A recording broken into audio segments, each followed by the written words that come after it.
My name is Marian Fernandez and welcome to my A Day in My Life as a Crosser. Let's start. I wake up in the morning to the sound of my alarm. Time to start the day.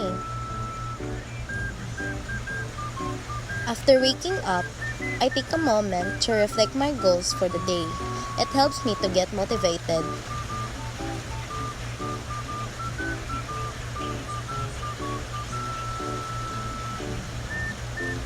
After getting up, I fold my clothes to keep my room tidy.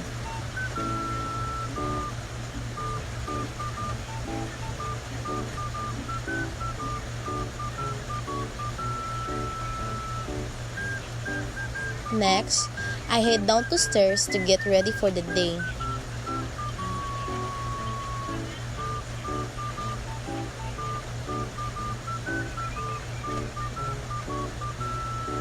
When I down the stairs, I go to the bathroom to take a refreshing shower to wake myself.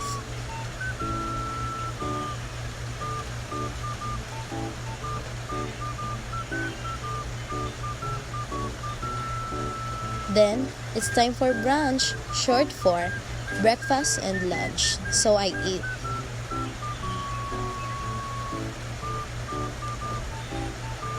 Something healthy to fuel my day.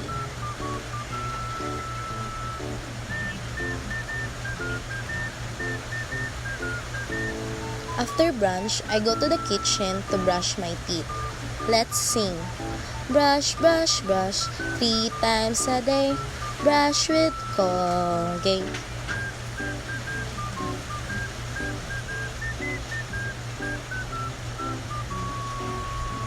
Now, I get dressed for school.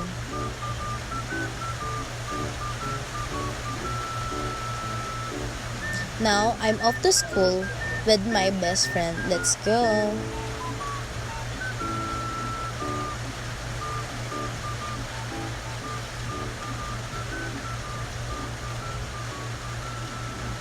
Our first subject today is MAPE. Let's see how it goes.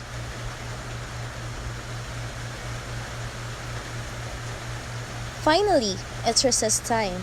Time to eat.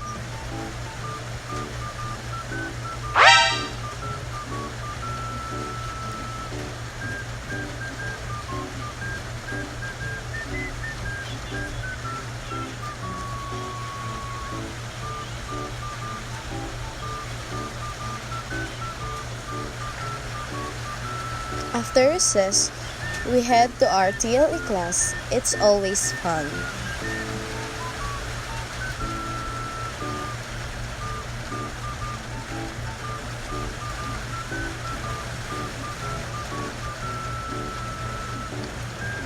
Hi, Mom.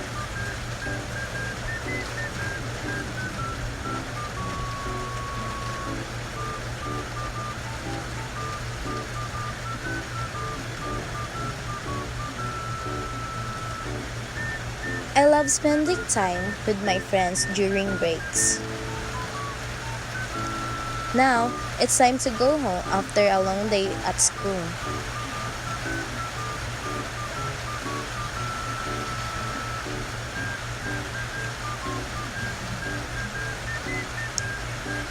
I'm finally home.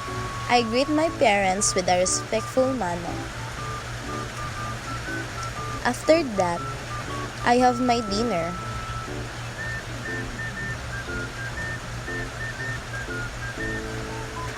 And answer my assignments.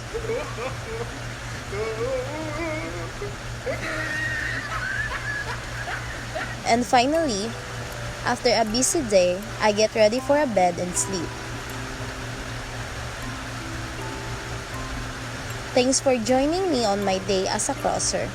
Don't forget to like and subscribe for more. Good night.